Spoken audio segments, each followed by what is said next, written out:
To the People's University, say it after me, Dinosaurs.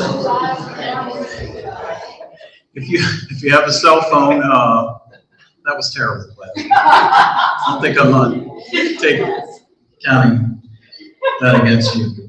Okay, if you have a cell phone, please turn it off at this time. And next Tuesday, Bob Gaudio will be here, the troubadour, to play some coffee house music. And next Thursday, Lindsay will be back on the 4th to tell us about tectonics. You know what tectonics are? Yeah.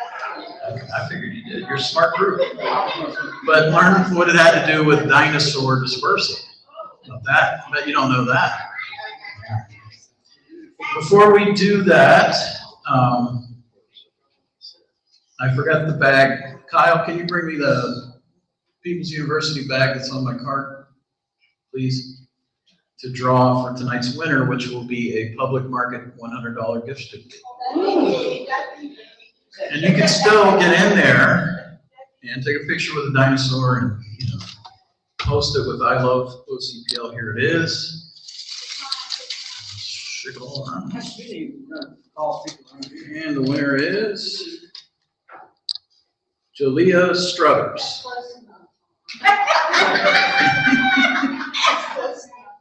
There we go. Next week we'll draw another Carnegie Museum pass.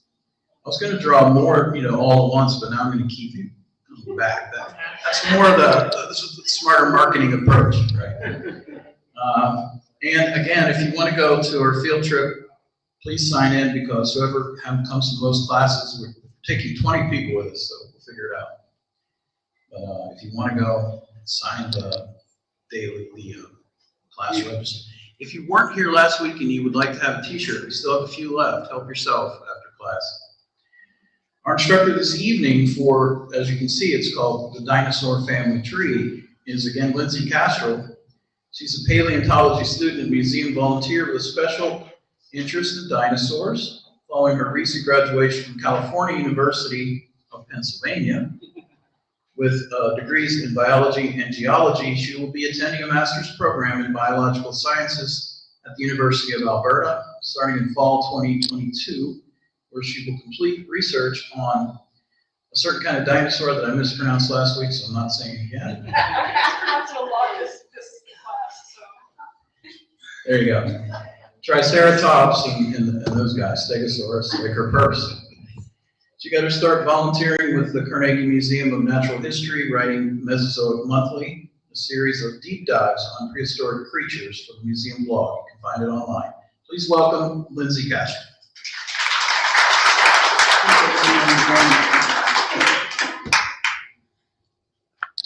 Hello again. So I have to apologize, this lecture is not as interactive as last week's. But it is super in-depth because there are a lot of different kinds of dinosaurs. But anyway, welcome back to the People's University Dinosaurs. I am Lindsay Kastroll, your hostess with the mostest, your dinosaur-loving, Alan Grant-dressed, teacher. And so I'm going to give you a tour through the entirety of the group of Dinosauria today. As we learned last week, dinosaurs are terrestrial reptiles that have their hind legs under the bodies and feet at the bottom of those hind legs. And all dinosaurs evolved from a single ancestor sometime during the Triassic period. And those first ancestors were small bipedal predators. They were not the dominant landform. They were not at the top of the food chain during the Triassic period. The Pseudoseuchians were. The Pseudoseuchians were a group of archosaurs that are on the crocodilian side of the tree, not the dinosaur side. And they were top dogs during the Triassic. And if I'm going to keep talking about the Triassic, I guess I should call your attention down to the time scale at the bottom of the slide. This time scale is cropped to only show the Mesozoic, when the dinosaurs had their heyday and ruled the world, and the Cenozoic, which is after the dinosaurs go extinct and mammals start to proliferate and take over their niches. So it might be hard to read the numbers at the bottom of that screen because they're really small, at least they are on my side. But I want to point out that those intervals on that timescale are not regular. They are not the same amount per timescale. Because the Mesozoic starts at 252 million years ago and it ends around 66 million years ago with the extinction of the dinosaurs. And then the Cenozoic starts at that 66 million years ago and goes until about present day. So this is not to scale because we see the Mesozoic is slightly bigger than the Cenozoic on this scale, but it is more like 190 million years compared to 66, which is a bigger difference. And this is because we really blow up the most recent times on these scales. Like if you look at the most recent numbers on here, there are thousands of years compared to millions of years, because as rocks, like as we go back in time, the more recent the rocks are, the better detail they preserve of prehistory. So we can better divide prehistory based on all of that information in those more recent rocks. Anyway, the Mesozoic period or Mesozoic era has 3 periods within it. There is the Triassic period, that's the first one, when dinosaurs first evolved and got their footing. And then there's the Jurassic of movie fame. That's the second one, and that's when dinosaurs really started to dominate the planet. And then the Cretaceous is when dinosaurs are really in their heyday, and it ends with that unfortunate mass extinction event where most of the non-avian dinosaurs go extinct, and birds are the only surviving members of that lineage. Oddly enough, the Cretaceous is where most of the dinosaurs from the Jurassic World franchise actually live. They're not really Jurassic dinosaurs, but it really is a lot catchier than Cretaceous Park, so I guess that's why they went with it. And so, just looking at this picture I've got on the screen, these little skinny guys on the right of the picture, those are dinosaurs. And then on the left is that really big crocodile-looking thing, that's a pseudosuchian. And in the middle is this big old mammal-looking thing with giant tusks. And it is an early mammal relative. So the whole gang's there already in the Triassic period. So the single most important thing to happen for dinosaurs to be able to take over the world, basically, is that another mass extinction event had to happen at the end of the Triassic period that wiped out all those pseudosuchians and other archosaurs that were dominating the planet already. So there's a bunch of possible causes for that extinction event that I'm not really going to get into because it's way outside of my scope and the scope of this presentation. But the effect of that extinction was that all of those non-dinosaur, non-pterosaur, or non-crocodile members of Archosauria were just wiped off the planet. They're gone. There's a bunch of empty niches all over the planet with all these extra resources that aren't being taken advantage of. And that's when dinosaurs were really able to jump into that vacuum of power and start evolving very quickly to take advantage of those resources that weren't being used by the other groups anymore. So here is the visual result of that explosion of dinosaur adaptation after the Triassic-Jurassic extinction event. This is the dinosaur family tree, or cladogram as it's more accurately called, as we learned last week. We're going to dive really deeply into this in a second, but first I want to warn you that there's a lot of metaphorical branches on this tree that are kind of wibbly-wobbly. There's a lot of animals that we know are dinosaurs that we aren't sure where they go, just because they're really incomplete specimens, or the traits on their bodies aren't clear enough to tell us where exactly they fit. And so those kind of animals are usually at the most basic, like primitive or basal, as we call them, levels of these groups. So you're going to see a lot of that as I'm going through. So the major groups, though, those are all very stable. They're steady branches. There's a ton of information to back up what we see on this screen right here. there's just not a lot of information of those early animals to tell us where they go. And it's a source of constant irritation and squabbling among the experts in those groups all the time. So it's very frustrating and a big area for exploration if people want to go out and find dinosaur specimens and discover their new relationships. Any new paleontologists in the room? So anyway, what we are pretty sure about is this spread up behind me. So we've got two main groups of dinosaurs. The Saurischians or Saurischians, I'm going to say both of them because I don't know which one is right, and I'm just going to keep going back and forth because I can't figure it out.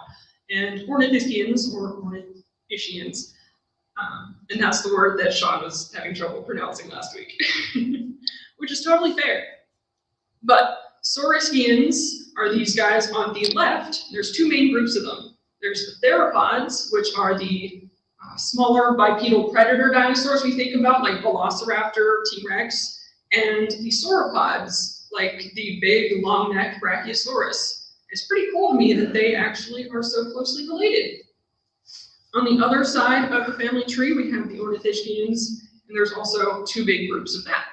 There's the armored dinosaurs, which are called Thyreophorans, and the Ceropods, which split again into two different groups. There's the marginocephalians, which are things like Triceratops, the Ceratopsians, and the dome-headed Pachycephalosaurians. I know these are a lot of really big words, but we're going to see pictures of them soon, I promise. And then there's the Ornithopods, which are, their claim to fame are the duck-billed Hadrosaurs, which I promise you have seen before. So the suffix ischia or ischia, however you want to pronounce it, means hips. So Saurischia means lizard hips, Ornithischia means bird hips. So the difference is there's the mouse, it's really tiny. This lighter colored bone in these diagrams, that's the pubis. That's where the difference is in both of these arrangements. The pubis on a lizard hip, as they say, sits forward, away from the ischium. On a bird hip dinosaur, it stays back and lays alongside the ischium. Modern birds, like this picture here, I don't know what kind of bird this is, but it's probably a chicken or something. They have this fused structure on their hips made up of all three of these bones plus some of their vertebrae. It forms a structure called a synsacrum, which provides a lot of structure and rigidity because any high impact area of the body, the less bones you have, the more or the less likely you are to break a bone. So that's why birds really fuse a lot of stuff. They don't want to break anything. But you can see at the very edge of the synsacrum, this long skinny thing, that is the pubis, and it's going along that very broad margin of the ischium. So it is just like that ornithischian pelvis that we see in this diagram here. But which of these groups has the birds? Anyone want to wager a guess? Wrong. So how do you like my malicious little smiley face on the screen there? So these groups were named after their resemblance to modern animals' hips. They were not named after their relationships because no one knew the relationships at that point. They were just like, these are lizard-like hips and these are bird-like hips. It just got really awkward when we found out that later Saurischians started evolving pubises that moved backward, and then they turned into birds, and we're still lizard hips, but we're birds. So we can't change the name because it's very well established in scientific literature. Once something is that well established, like we can't do nothing about it. It's stuck, we're stuck with it. People try to change things like that sometimes, and there's a whole conference and a group of people who make the rules about being able to change names. They don't let you do things like that because they want you to be able to go back and reference that same group easily with that same name. But anyway, the point of the different pubis arrangements is for balance. And herbivorous dinosaurs like ornithischians, which are things like Triceratops and Ankylosaurus, yada, yada, yada, they had massive guts in the middle of their bodies to help break down plant fibers. Plants are very, very stubborn in comparison to meat. They're very hard to digest, so they needed really, really long guts. And so the pubis had to move backwards to counterbalance the really heavy gut in the front. And so that's kind of the same thing that happened to birds. When birds lost their bony tails, the pubis had to move backward to replace that weight, counterbalancing their body. So despite all the confusion of some of the Saurischians evolving bird hips and turning into birds, most of them had forward-facing pubises. And the first ones definitely did. So without further ado, let's jump into our exploration of the dinosaur family tree. The Theropods and the Sauropods will come up first.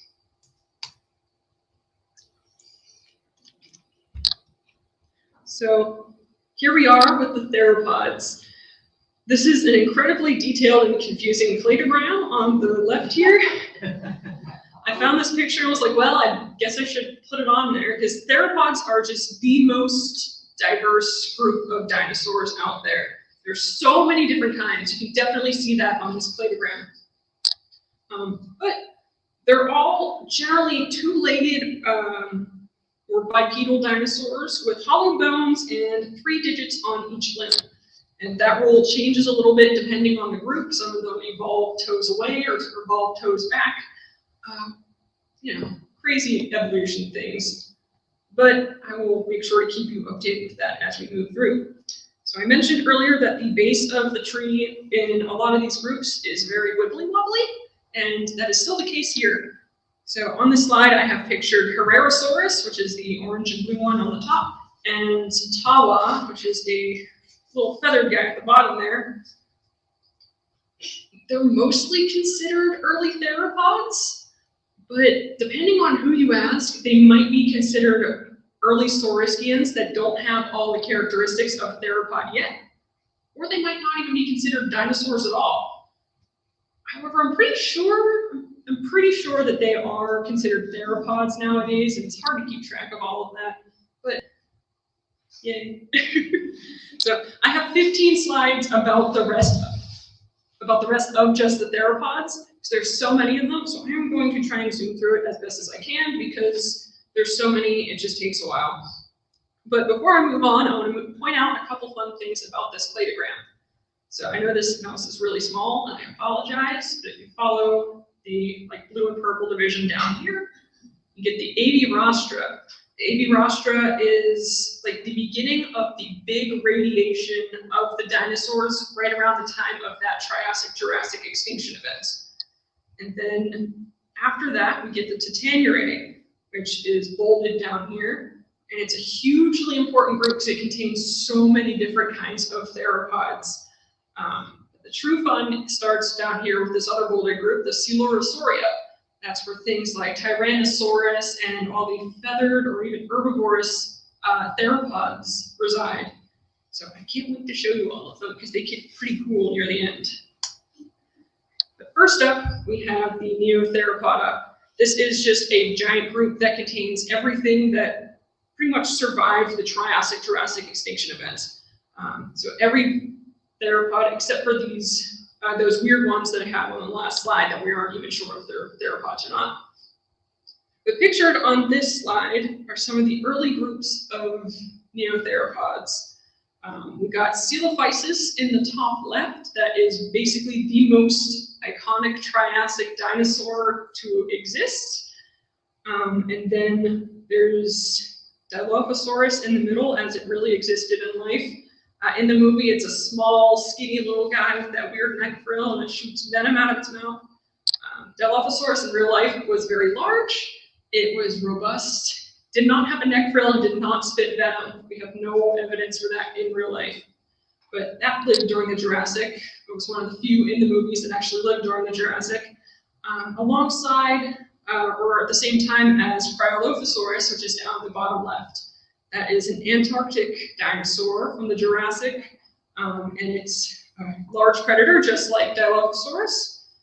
And actually, Antarctica at that time was much further north. It was located near the equator, so it wasn't the frozen wasteland we know about now. Well, not wasteland, but frozen deserts. And I'll talk more about that next week with tectonics. So with the Neotheropods and all those basal members of the group out of the way, we can talk about the Herrerastra, that group that popped up after the TRJ extinction. And so there were two major groups of theropods in the Herrerastra. There was the giant Titaniurate one, which we'll get to in a second, and the Ceratosauria. The star of Ceratosauria is Ceratosaurus, which is in the upper right on the screen. He's got 3 horns on his face, one above each eye and one on his nose. The word cerato means horn. So when you see something like Ceratosaurus or Ceratopsian, Triceratops, that implies it's something with horns. So in the Ceratosauria, this all gets very confusing after a while because they all use the same Latin words. So in the Ceratosauria, we have the Ceratosaur. It's like Ceratosaurus and its friends, but then there's also the Abelisauroidea. That includes things like Masiakasaurus in the background here, which is a super weird guy with its jaws sit like this. They are very angled and open whenever they close. It's very strange. And then we get the Abelisaurids like Carnotaurus in the bottom left. They are super weird. They are shaped like sausages with little pug faces. And if you've ever seen someone like make fun of T-Rex for having tiny arms, look at this guy. These are completely useless little flappy guys. I love them. They're so funny. But the other big group in the Herrerastra is the Titaniurate, like I mentioned before. And this group is important for many reasons, one of which is that the first dinosaur ever described in scientific literature is actually part of the Titaniurate. Except when they first found it, they didn't call it a dinosaur. They called it Scrotum Humanum. Yeah. And so Scrotum Humanum is actually the end of the femur of a dinosaur called Megalosaurus, which is something that looked like my buddy Torvosaurus down here in the corner. And, you know, obviously they were wrong. It's a dinosaur bone, we know that now. Things have changed, we have gotten better. But looking over that, the first 2 big groups of Titaniurans are the Megalosauroids and the Allosaurids. And often they are combined into one big group called the Carnosauria. And so the features that unite all the Carnosaurians are things like narrow jaws, femurs that are longer than their tibia, so that is like their thigh bone being longer than their shins, and other little things like that. But it's bonkers to me because the traditional megalosaurid dinosaurs, things like Megalosaurus and Torvosaurus, are just so generic and vanilla, in my opinion. They are just the classic theropod shape, your Johnny dinosaur. But then you get things like Spinosaurids, which are not vanilla at all. These things are weird. Look at them. They have crocodile-shaped snouts. They have sails on their backs. Their tails are shaped like newts to help them swim. They've got even like extra long body cavities. I don't know what makes them similar to Megalosaurids. I don't like theropods at all, to be honest. That's why I started with them, get them out of the way. They're weird. So the other group I mentioned in the Ceratosauria are not the Ceratosauria, the Carnosauria. I'm so sorry. Are the Allosauroids. You get things like Allosaurus, which is a very famous Jurassic dinosaur, and that's the first one on the slide. You get Metriacanthosaurids, like this guy in the middle, whose name I'm not even going to try to pronounce. And then you get Carcharodontosaurids. And then the addition of the Carcharodontosaurids in this group is significant because that means that Carnosauria includes some of the biggest dinosaurs that were predators to ever exist outside of T-Rex and its relatives. We're talking things like Spinosaurus, which was in Jurassic Park 3 and beat up the T-Rex. Giganotosaurus, which was in Jurassic World Dominion and also tried to beat up the T-Rex, which were both technically longer than Tyrannosaurus, but they're much scrawnier in muscle mass. T-Rex is a very bulky dude. So T-Rex is still bigger in mass by a long shot and could probably kill both of those guys in a fight if it had to. So I have beef with the Jurassic franchise, but whatever. Like I said, the Coelurosauria is where things get really fun, especially once we hit the Maniraptor forms down here. That is where we see big feathered herbivore theropods come in, which are super weird. But first, we have to get past the stinky Tyrannosaurids, which everyone's super into except for me. So there's a couple of groups in the Tyrannosauroidea umbrella, in addition to just the Tyrannosaurids, which include T-Rex. And the skeletal features that unite them all together include things like really tall heads, and reduced hands with only 2 digits. But feathers have also been observed in some of these groups. Now, T-Rex, we actually have impressions of the body that show scales, which doesn't mean that its entire body was scaly or didn't have feathers at some point in its lifetime, but this is a source of a lot of argumentation among paleontologists and non-paleontologists alike, because people get very, very passionate about their Tyrannosaurids. But things like Proceratosaurids, and there's that ceratosaurid word again, which means horn. So we got this guy over here with all of his feathers and his little horn on his face. He looks very stylish in his feathers, and we know that he had feathers. So it's likely that members of the Tyrannosaur family definitely had feathers too. But then check out this guy in the middle. This is Megaraptor. Megaraptor has 3 fingers and 1 giant claw on it. When they first found this claw, all they found was the claw and none of the other dinosaur. So they thought that it was a toe claw from a giant relative of Velociraptor. So that's why they named it Megaraptor.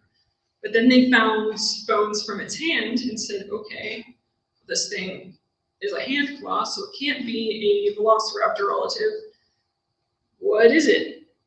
And they haven't really come up with a good answer for it yet. They found pieces of the skull and say, okay, well, maybe it's tall enough that it could be in the Tyrannosaur family, or maybe it's an Allosaurid. Maybe they don't really know, because these things are such a mystery. They have found so few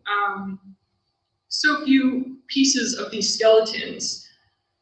It's a huge mystery that Dr. Lamanna, who's leading that tour on the 8th class, he's super interested in. He could tell you a lot about it. So if you have questions about that, write them down, and he'll be able to answer them for you on that tour. And so this final fella on this slide isn't a Tyrannosaurid either. He's from a closely related group, the Compsognathids. It's funny because, you know, you think of Tyrannosaurus and it's one of the biggest predators ever, and the Compsognathus group, which are so small, they are some of the smallest dinosaurs we have. This little guy is Sinosauropteryx, and he is teeny tiny, and what's really fun is that he's covered in feathers, and we know exactly what his feathers look like. In this fossil, you can actually see stripes on the feather patterns that are orange and white. So we know exactly what this dinosaur looked like, which is really, really cool. And I'll definitely talk about that in my last class that I'm doing here about how we reconstruct dinosaurs. So he will come back later. But anyway, with Sinosauropteryx and the other Compsognathids mentioned, we have reached a critical threshold in the Theropod family. Beyond this point, there's a lot of feathers and really weird dinosaurs, so prepare yourselves. Starting us out with the weirdos are the ornithomimosaurs. Almost every dinosaur in this group is covered in some sort of feather. They have a toothless beak and just like weird bodies. Gallimimus in the middle here is famous from the Jurassic Park franchise. They get eaten by T-Rex in the first movie. But there's a lot of other weird forms, like this goose-looking guy over here. I don't know if you'd even call him a goose. I don't know what that would be. But with these toothless beaks and some of them living near very wet environments, they think maybe they ate soft plants, or they could even eat small animals, but there has to be some sort of plant in their diet, they're sure. But I promised last week at the very last slide that I would tell you what this weird dude over here is. This is Dino Cyrus. He's really fun because just like Megaraptor, all they found at first was some giant arms and they had no idea what this thing was. They figured it was some giant predator, like something slashing at things, coming at it. It's a big duck. It's pretty cool. I don't know. I think the goofy looking dinosaurs are really my favorite. And there's really not much I can say about this guy other than he's got a big hump on his back and he's cool. Now, with that out of the way, everyone has a favorite dinosaur, but not a lot of people have a least favorite dinosaur. These are mine. I hate these dudes. These are Herrerasaurus. They have these really long, skinny legs, really big eyes, and these ridiculous little arms with one finger at the end of their little nubs. They think that those little tiny fingers were probably used to dig into like termite mounds or rotting wood to get at bugs so they could eat, or maybe for poking holes in eggs so they could eat. I hate them. They've got these weird little arms. Moving on. Much cooler, with much bigger arms and much bigger claws, are the Herrerasaurus, which are also sort of goose-like, but also geese with really big arms and claws. And specifically, claws that grew like 3 feet long. Herrerasaurus over here is a big dude, and if you saw the new Jurassic World movie, this guy was actually featured in there and really messed some guys up with these giant claws. When they first found these claws, just like Megaraptor and just like Dino Cyrus, they were like, what on earth are these? And they actually thought they were turtle ribs until they found more relatives of it, like this guy over here, and said, oh geez, this is a dinosaur, and it's a super weird one, because it's an herbivore. These guys eat plants, and they have these giant claws to either help them defend themselves, or even just pull plants in and help shovel feed itself, which is really interesting. And this is where we start to see the pubis move backward, because these are plant eaters, and they have these big old guts hanging pot-belly fashion in front of them. That pubis had to move backward to help counterbalance all of that extra weight on the front of their body. So moving onward into the group Panoraptora, we start to see things get more and more bird-like. We see things like Oviraptorosaurs, which have these really boxy heads with little beaks that don't really have teeth usually. They have funny-looking wings, and they're fully feathered. And with these weird beaks, we don't really know what they ate, but we do know a lot about how they nested, which is really, really cool. If you look in this picture, you'll see a bunch of blue-green eggs underneath this dinosaur. We've done color, like pigment tests on prehistoric eggs to be able to actually see the color of these guys, so that's really neat, kind of like a robin egg. And we have fossils of their nests, which are in really cool mounds. The word oviraptor actually means egg thief, because the first oviraptor they found, they thought was actually raiding the nest of a dinosaur called Protoceratops. There was a bunch of eggs, there's a carnivore, there's an herbivore. Obviously the carnivore's trying to eat the eggs, right? Wrong. We learned better by finding new specimens of oviraptors nesting on these eggs. So even though they're called egg thief, they're actually good mamas. So they have these round, mound-shaped nests with divots in the middle where they could sit down with their little feet and have the eggs around them in a circle. These dinosaurs had 2 oviducts. They could lay 2 eggs at a time, and so they'd lay one set of eggs, and the next set of eggs that they had ready, they'd lay them next, and then they'd keep going in a circle until they had that full circle around them, and they could shimmy down in that little divot. And I mentioned last week that we know that this group has feathers because we have fossils of them preserved three-dimensionally with their arms hovering over their eggs, like modern birds keeping things warm or cool with their wings. You can see that in this picture with these little wings hanging out over their eggs, keeping them safe. A good mama. And it's so birdie. And so continuing on with some of those relatives in the Ptenoraptora, we got the Scansoriopterigidae, which I'm not going to pronounce again. I really like these guys. Look at these things' hands. They've got these really long fingers, and especially really long third fingers. When they first found these guys, they thought that they used those fingers to probe into rotting wood to pull out bugs, just like a modern eye. If you've ever heard of an eye, they are really creepy-looking lemur relatives that live in the dark and have these crazy, creepy-looking hands. Trust me, they're weird. You don't want to see them. But these dinosaurs have these long fingers, and they thought they were for that purpose. But then they found Yi, this dinosaur at the bottom. When they found it, it actually had a patagium on its fossil, which is a bat-like wing membrane that extends from the fingers to the side of its body. It also had this thing called a styloform bone, which is a piece of its wrist that actually grew out super duper long to help support this patagium growing from its wing that would help it glide. They weren't good flyers, but they could definitely glide and go after bugs that way. And so this piece of art at the top here is something that was done before they found Yi and before they knew that these guys ever had wings. But now, if this same dinosaur was going to be reconstructed again, it would have something like this, because we know better now from newer fossils. So this is almost everyone's favorite group of theropods, because it includes things like Velociraptor. It's called Paraades, or also known as Humaniraptora. It includes some of the closest relatives of birds and birds themselves.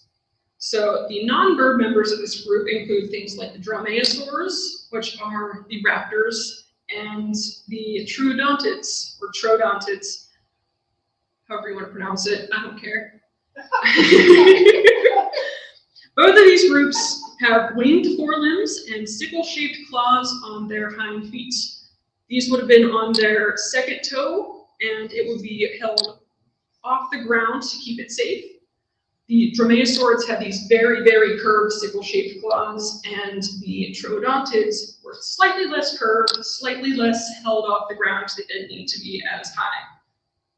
This is a replica fossil of something called Utahraptor, which is much larger than Velociraptor.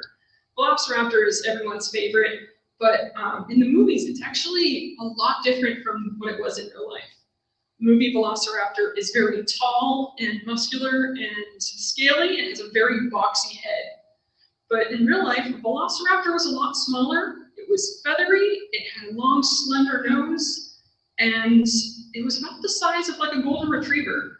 So in the movie, when he says, you know, a 6-foot turkey, that is really more accurate, but they could still probably kill you. You wouldn't want a dog with a giant sickle claw coming at you, you know? But there's a lot of other variety in the Dromaeosaurs than just the things like Velociraptor and Utahraptor that we know and love. There's things like Microraptor over here, which is actually a 4-winged dinosaur. It's got long flight feathers on both its forelimbs and its legs. So it could have powered flight in a really weird manner. And from those fossils with all those feathers, we can actually tell that it was iridescent, which is cool too. And there's a newer member of the Dromaeosaurids called Hauscaraptor, and that's this guy down here in the bottom left.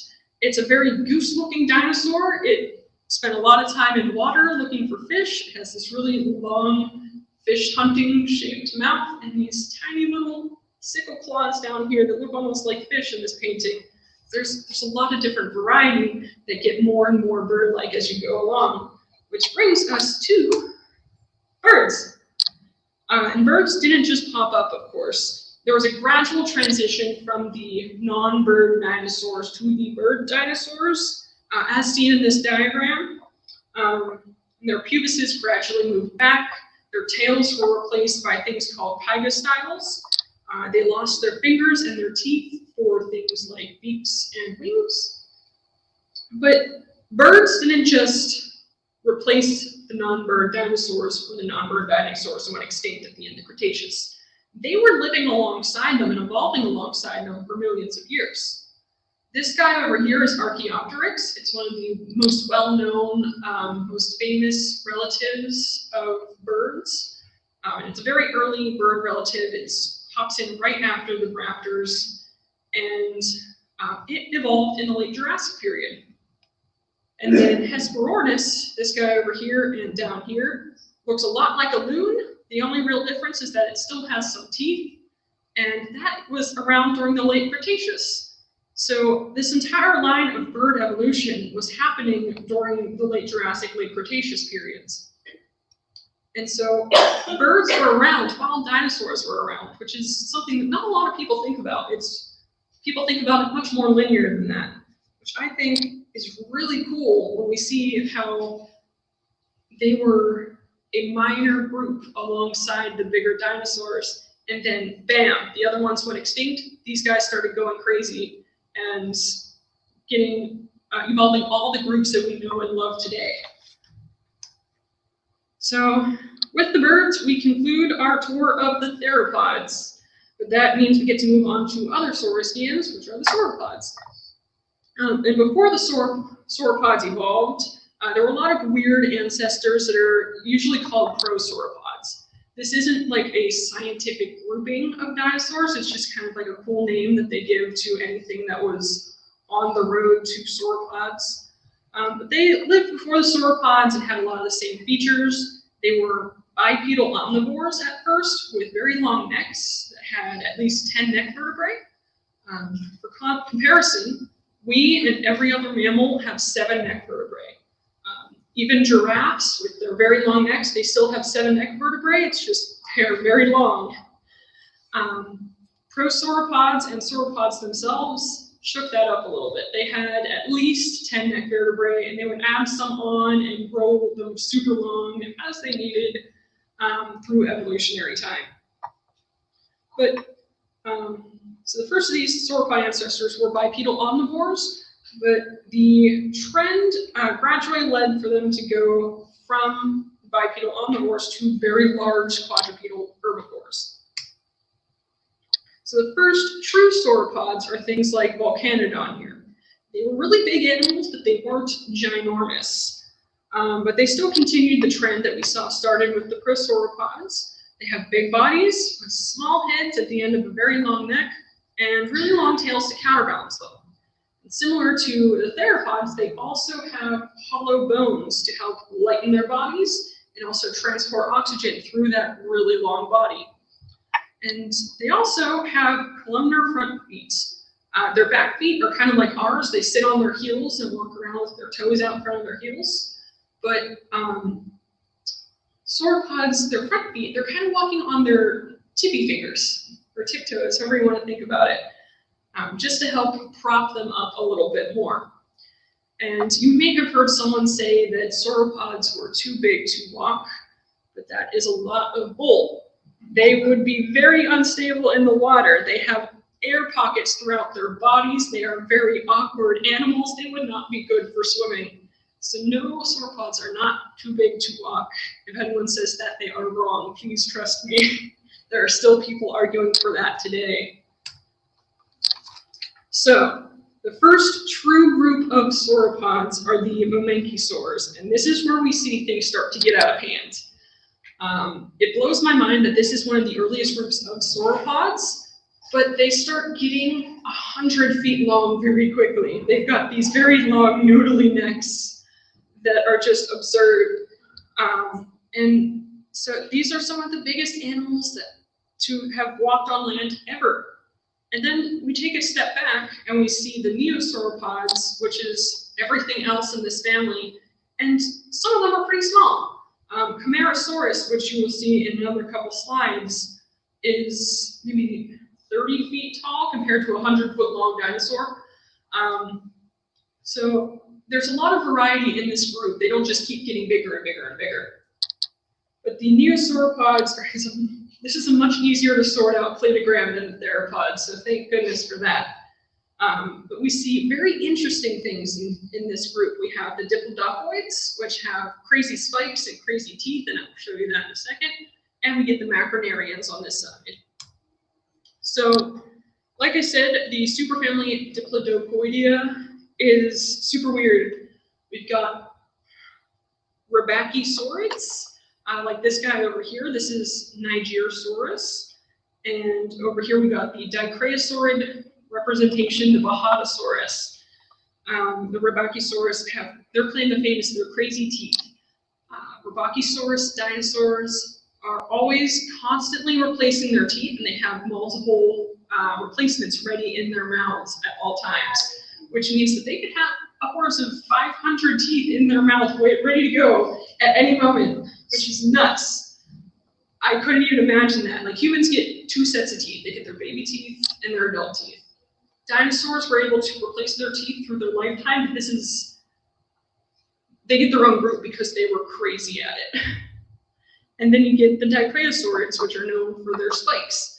They have spikes on their necks and very tall spines on their backs. The most famous member in that group is Amargasaurus, which some of you may have seen pictures of before, but this is a brand new one that came out, like was published on a couple years ago. So it's really cool and has very punk rock spikes forward. So, this one? There we go. So the final group in the Diplodocoidea is the Diplodocidae, which is a fun word to say. And it includes some of the most famous sauropods, including Diplodocus, Apotasaurus, and Brontosaurus. Raise your hand if you've ever heard someone say that Brontosaurus is not a real dinosaur. Oh no, they brought him back? Yeah! So let me tell you the full story. So Apotasaurus was discovered in 1877. Brontosaurus was described in 1879, so 2 years later. And they're very similar big-bodied sauropods. So when I mean big-bodied, I mean they're like extra thick. They're not like skinny, long-necked guys. They're chunky. And for years, Apotasaurus and Brontosaurus were considered separate animals. But then, looking at their skeletons, paleontologists started to think, well, there's a lot of individual variation between members of the same species. Like, my skeleton is going to look a lot different from yours, because we're different sexes, different heights, different things like that. And that doesn't mean we're different species, it just means we're different people. And so that's the reasoning behind the idea that Brontosaurus and Apotasaurus are the same animal. And when they put them together, Apotasaurus was named first, so that's the name that sticks. That's one of those roles I mentioned earlier with the, I think it's called the ICUN or something like that. They don't let new names supersede old names. And so Apotasaurus was the name of the game. Brontosaurus still existed, it just went by a different name. But 2015 rolled around, and a new generation of paleontologists, a new group, took a look at these dinosaurs and said, maybe they are different enough to warrant their own groups. So they brought Brontosaurus back. It never really went anywhere, but sometimes people get really attached to names, especially in the group of dinosaurs, because they get really cool. Brontosaurus means thunder lizard. And so having that name back makes a lot of people very happy. And then the Macronarians is the other half of the Neo-Sauropod tree. They have these really boxy heads from these really large nasal openings on their faces, which gives them that classic Brachiosaurus look. And they have longer arms compared to other sauropods. And Brachiosaurus really took this to the extreme, and that's where it gets its name from. It means arm lizard. And that's because its arms are so much longer than its hind legs that it really pushes itself up. And the final group of sauropods is the Titanosauria. And this is another group that Dr. Matthew Lamana is a big fan of. So he will love it if you ask him questions about these guys, because he does a lot of research on them. And One of his dinosaurs that he actually studied, which is called Dreadnoughtus, was in Jurassic World Dominion and the documentary Prehistoric Planet this year.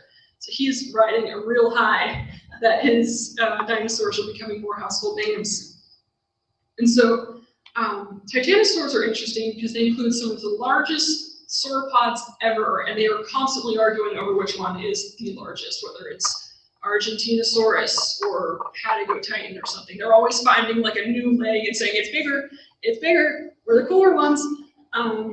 But regardless, they're really big, but they also have some of the smallest members of the sauropod family too, which is very interesting.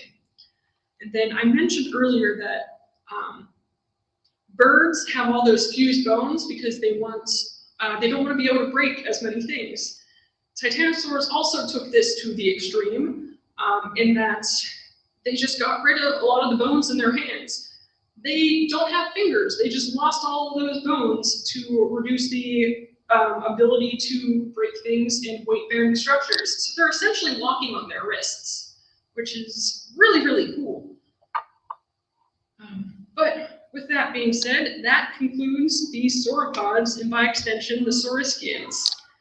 And I say good riddance personally because the Ornithischians are my favorites. There's so many weird, cute things in this family, and get ready. So the first Ornithischians, we don't really know what they looked like. We know that they were bipedal, but really they're just big mysteries. So they have a very sparse Triassic record, and there's a lot of opportunity for research in this area. But the Triassic record for these guys is very sparse, and we don't know exactly what they looked like. One possible ancestor of the Ornithischians is Apotasaurus, and both of these guys on the screen are different pieces of art of Apotasaurus. This one on the left is drawn with the idea in mind that it is an Ornithischian dinosaur. But it might not even be a dinosaur after all, and that's where this drawing comes in, where it might be something called a Silosaur. So it's a very tough thing to say that your favorite group of dinosaurs, no one knows how they came about at all, but it's also really cool because there's so many mysteries in prehistory that we're still learning about on the daily. So the most basal or early group of Ornithischians are the Heterodontosaurids. They are small bipedal herbivores named after their teeth. Heterodonty is a feature of the mouth in which you have different kinds of teeth in your mouth. We are heterodonts. We have incisors, we have canines, we have molars. Most dinosaurs were homodonts. They just had the same kind of tooth in their mouth repeated over and over. If you think about a T-Rex, all of their teeth are just bananas. They're banana shaped, banana sized, they have some serration on them, but they're all the same thing copied over and over. Heterodonts are unique because they have little incisors and tusks, and then all of these little molar things at the back of their mouth. So that's their claim to fame, really. There's not a lot that people know about them other than that, but they are pretty cool, just based on this picture, I think. So now we're getting into the good stuff. Thyreophora, my beloved, these are the armored dinosaurs. They started out as little armored quadruped herbivores, like this guy over here. This is Scrotum. The uniting feature of all the armored dinosaurs, other than just having armor, is that all this armor is arranged in longitudinal rows. It goes from head to tail along the body. And so osteoderm is a word that means bone skin, because the armor is actually pieces of bone that is embedded in their skin. It's not usually fused to their skeleton, but there are exceptions, of course. And stegosaurs are thyreophorans. They have several different types of osteoderm, from the plates on their backs to the big spikes on them, to sometimes they have shoulder spikes, like you can kind of see in this guy over here. So they have a bunch of different kinds of osteoderms. And people always wonder what the point of an osteoderm is for. So there's the idea that they're for protection, sure, but we don't don't really know what the one big reason why they have these structures are for. And most likely it's for a variety of reasons. So for instance, perchance these osteoderms started out just for protection, but once they started growing, they became really good identifiers for other members of the same species to say, hey, that guy is like me, I can go hang out with him, or I can go mate with that one. And then that reinforces the idea, and they start getting even bigger than that. They start getting more plate-like maybe, and all that extra surface area means there's better ability for thermoregulation using those osteoderms. So all these ideas are hypotheses that have been put forth about stegosaur osteoderms. We don't know exactly which one there is, and I don't think we can ever disprove or prove any of those ideas because they all probably have some sort of impact on why they have these structures. Now, these are my favorites. These are the Ankylosaurs. They are big, chunky, round herbivores that are very just oval shaped in every regard. Even their bones are really chunky. And they are the sister group to the Stegosaurs.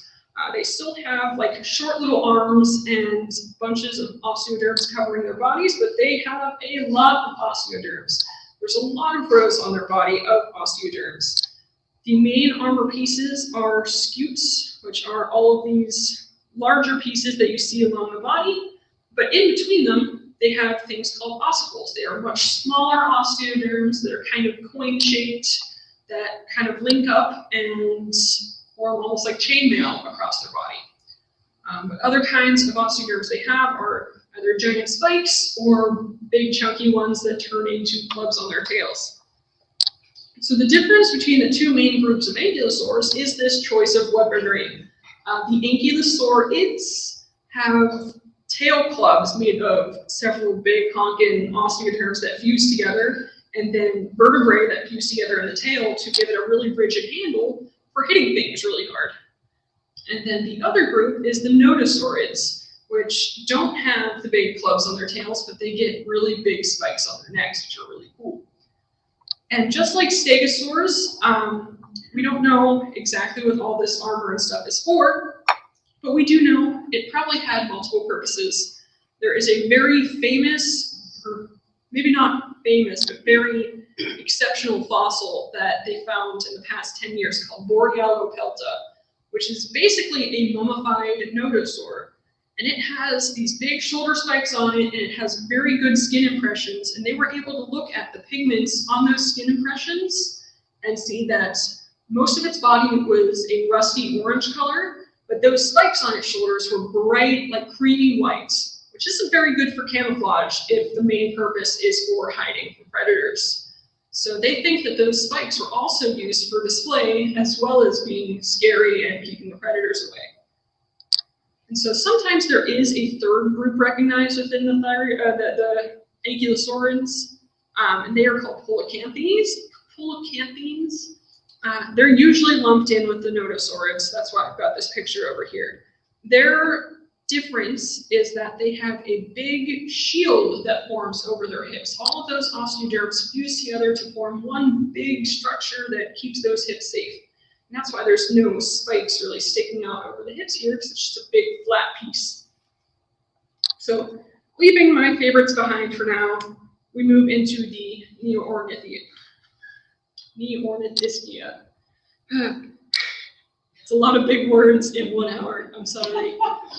So the unifying traits of the Neo-Ornithischians are teeth that are good for chewing, not just biting and eating, which means that they can eat a lot tougher plants than other animals.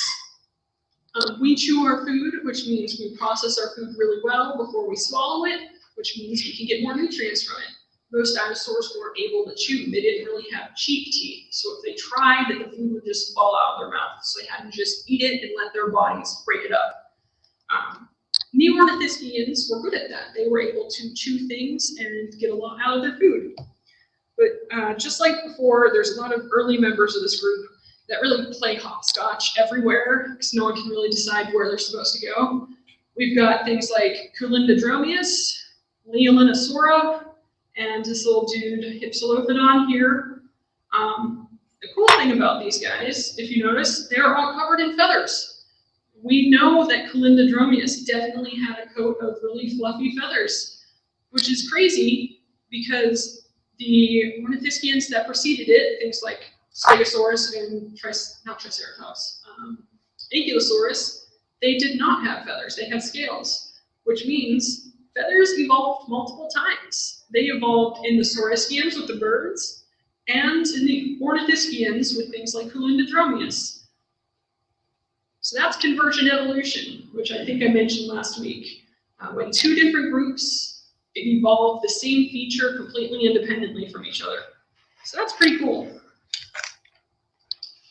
So, and then moving on, I wanted to zoom in on that cladogram of the Ornithischians again, just to show you the roadmap of the rest of this presentation. I know I've been going for a long time, so I apologize, and we're almost done. So this is the Cerakota cladogram. It splits off into those two groups, the Marginocephalia and the Ornithopoda. And I'm going to start with the Marginocephalia because they are super weird and they blow my mind. Just looking at some of these pictures, and I know they're kind of small, the dome-headed pachycephalosaurids and the crazy horned Triceratops relatives, the Ceratopsians, they don't look like they should be related at all, but they are. And here's where you can kind of see the resemblance. The very early forms of both of these groups were both bipedal herbivores with a weird, like, bony ledge at the back of their skull. So this guy on the left is Dinosaurus, which is a very ancient pachycephalosaurid, and the guy on the right is Yinlong, a very early ceratopsian. When you compare these guys, they look a lot more similar to each other than, say, Triceratops and these fellows. So they just completely diverge from each other after that point. They get super weird and look like fraternal twins. So pachycephalosaurids maintain their bipedal posture. They're running around on their back two legs. And they grow these crazy thick domes on top of their heads that are surrounded by rings of nubs and bumps and knobs. And it's very ornamental, but also, you've probably seen videos or pictures of these guys headbutting each other. That's the traditional view, right? And we have fossils of these guys with injuries on their domes and things like their neck. Just from running into something, your neck is going to get compressed very well.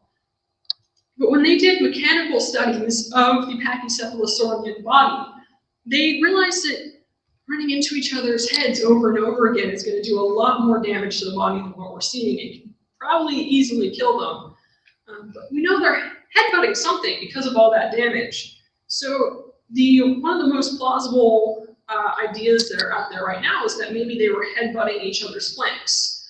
If you've ever seen a giraffe fight another giraffe, they're swinging all those little horns on their heads at their bodies, not at their other head, like not at the other giraffe's head. So it's a very similar premise with these guys, probably. So on the flip side of the coin, the Ceratopsians, after Yinlong and similar early Ceratopsians, there's a lot of other weird small ones that you don't really hear a lot about before you get to the big ones like Triceratops. So we have little things like Psittacosaurus, which is one of the best known dinosaurs scientific-wise, because we know what its skin looks like, we know about all these spikes on its tail, we even know what its cloaca looks like, and that is where the urogenital reproductive tract is stored. So we even know this dinosaur's private parts. It's very well detailed in what we know about this dinosaur. Then moving on from Psittacosaurus, we get things like the Leptoceratopsids. We're starting to get more like Triceratops. They have a teeny little frill growing off the back of the head. But then in the next group, the Protoceratopsids, we start to finally see these frills growing. It's even got little horns on its face too. So it's really starting to get into that Triceratops sort of body plan, but they're still pretty little and cute and could have even burrowed. So from there, we narrow in and focus on the Ceratopsids, which is where all the fun is in this family. These are the big herbivores with just huge skulls. I think the largest skull of like any animal, like land-dwelling animal known, might be a Pentaceratops, which is over 8 feet long, just the skull, which is crazy. But they have these skulls that are decorated with all sorts of horns and frills and bumps and spikes, and they get very, very ornamental. And just like other groups, they split off into 2 more groups. There is the Centrosaures, which are known for having one long nose spike and very long frills on their heads, and no horns on their brows. So that's going to be things like Stenoceratops, which there was a cardboard cutout over here last week. Oh, he's out there now. That is Stenoceratops from the Jurassic World movies, and here's one that is more artfully reproductive from the fossils. And then we get things like Pachyrhinosaurus in this group. Pachyrhinosaurus is actually the dinosaur that I'm going to be studying when I go up to Canada. There's lots of specimens of this up there, and they have these really giant nubs on their noses to keep them in with that big nose horn category, but not really any horns over their eyes. And then the other side of the Ceratopsid family, there are the Chasmosaurians, and that's where things like Triceratops are. They have very large horns on their eyebrows, much shorter frills, and not as many like big horns on their noses. So we get crazy things like, what's his name? Cosmoceratops and Regaloceratops, which are very funky looking animals. Triceratops, I think, is a lot more bland compared to these crazy spiky frills, but it's still a classic dinosaur. It's very cool. So when I was doing research on the Ornithopods, which is the very last group of the Ornithischians, it seemed like it was just like everything that wasn't a Ceratopsian was in this group. And that's fine. They still have things that unite the group. Things like having 3 toes on their hind feet. That's where they get their name, birdfoot, ornithopod, because they have bird-like feet. They also have a horny, toothless beak at the front of their mouth with molars and stuff behind that. They're not just all beak or all teeth. So the first little niche within the ornithopods are the Dinosaurs. These are very cute little guys. They are relatives of things like Iguanodon, but they have short arms and no thumb spikes on their hands. Then we get things like Iguanodon in the group Ankylopalexia, which is a very fun word to say as well. So this group includes things like Iguanodon and Camptosaurus here, which have spikes on their thumbs. And they also include the Hadrosaurs, which are the duck-billed dinosaurs that we like to look at and think about. The Hadrosaurs get that name, duck-billed dinosaur, because underneath their horny beaks, there's a flat attachment area that looks a lot like a duck's bill. And so that's where they get that name. But they're not related to ducks at all. They're just kind of funny looking. But they are some of the most iconic dinosaurs out there. Not a lot of people could name Parasaurolophus, but if you look at this guy, you know what that guy is. You've seen him before with that really cool, long, trumpet-like crest. So there's 2 groups in here again. There are the Lambeosaurians on the left and the Saurolophians on the right. Lambeosaurians, like Parasaurolophus, with these long crests, actually have hollow crests. They're full of long nasal passages that air would pass through when they would call. That would be like a resonant chamber. And they've actually done research where they have digitally reconstructed those tubes inside the crest and blown air through it to see what it would have sounded like in life, which is really, really cool. So this is the only non-bird dinosaur that we can look at and say that we know what it sounded like. And then, by contrast, we have the Saurolophians, which are these guys on the right, which have solid crests or no crests at all.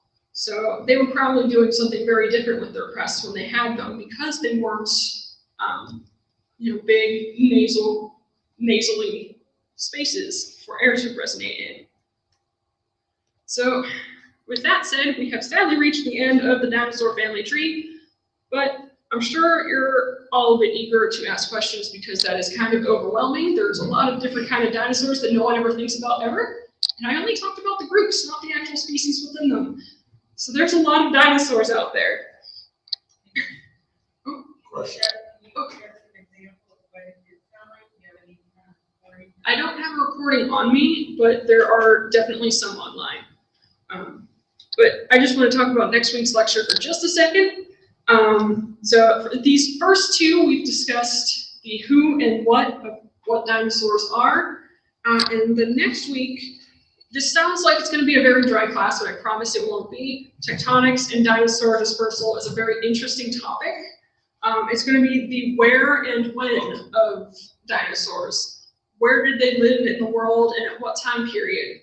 Dinosaurs were found on all 7 continents, and how did they get there? Our continents nowadays are so far apart and separated by giant oceans, and the answer is simply that those continents were closer together back then, which is not as easy to explain as it sounds. So if you come back next week, same time, same place, you will get the where and the when. Maybe we can call it the Great Dinosaur Migration instead, which sounds a lot more interesting. I promise it'll be fun. So thank you guys. Thank you. You had a question? I've seen a lot of pictures of them. Yeah, Are there fossils to back up those pictures? absolutely. All of those pictures are based off of fossils. How did I do on time? Did I run over too much? Okay. Whew. Okay.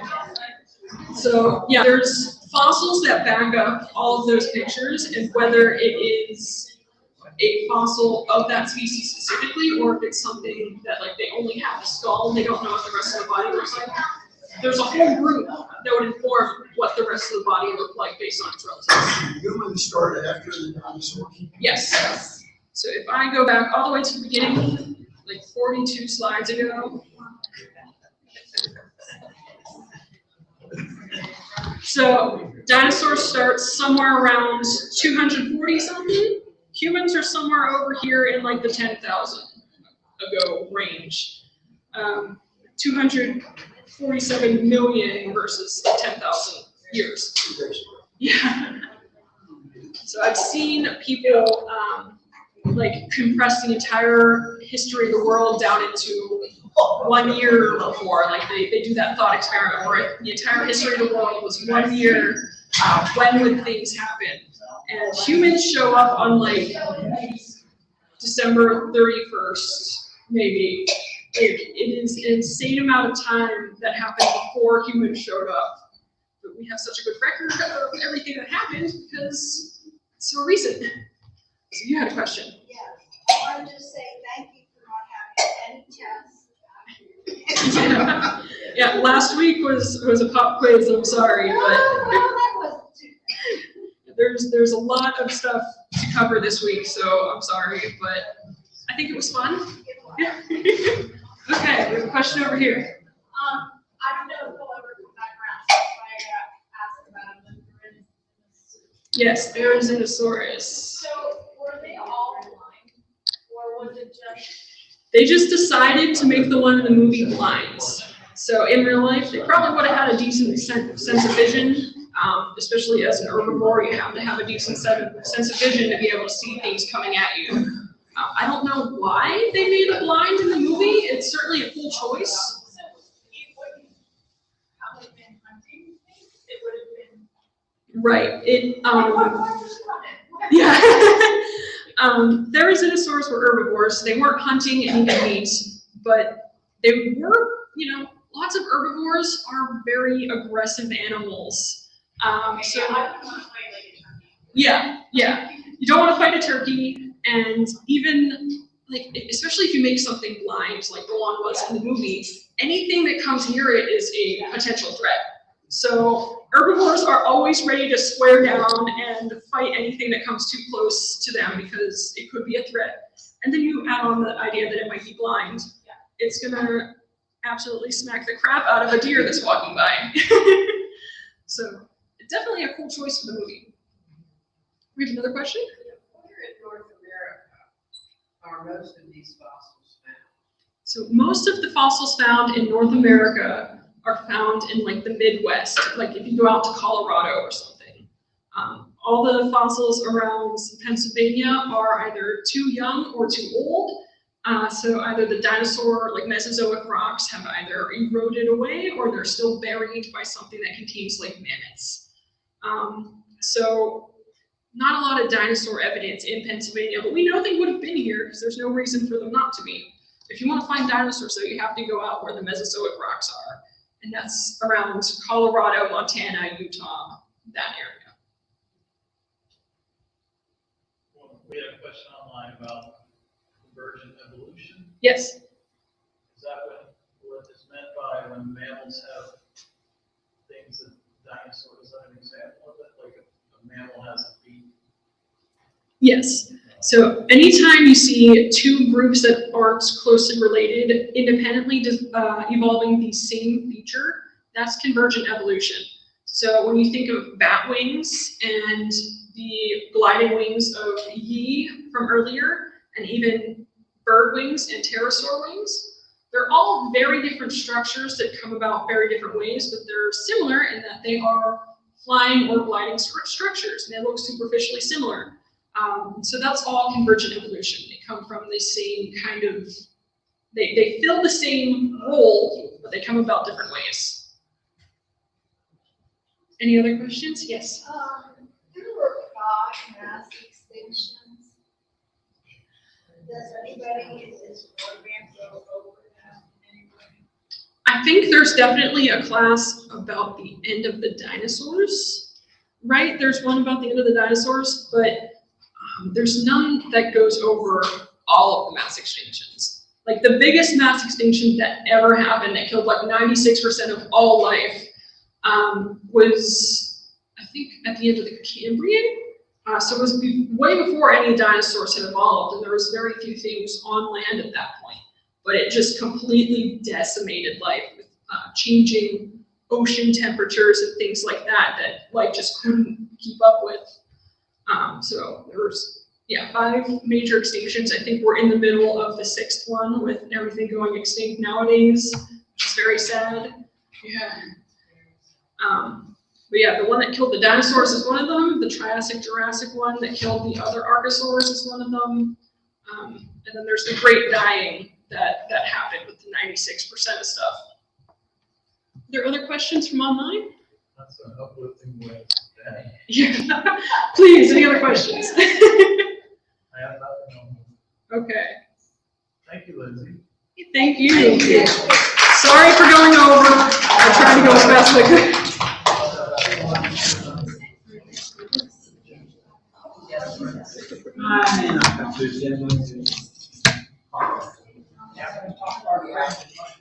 You know what, I actually found a picture here. It's attractive, and I sent it from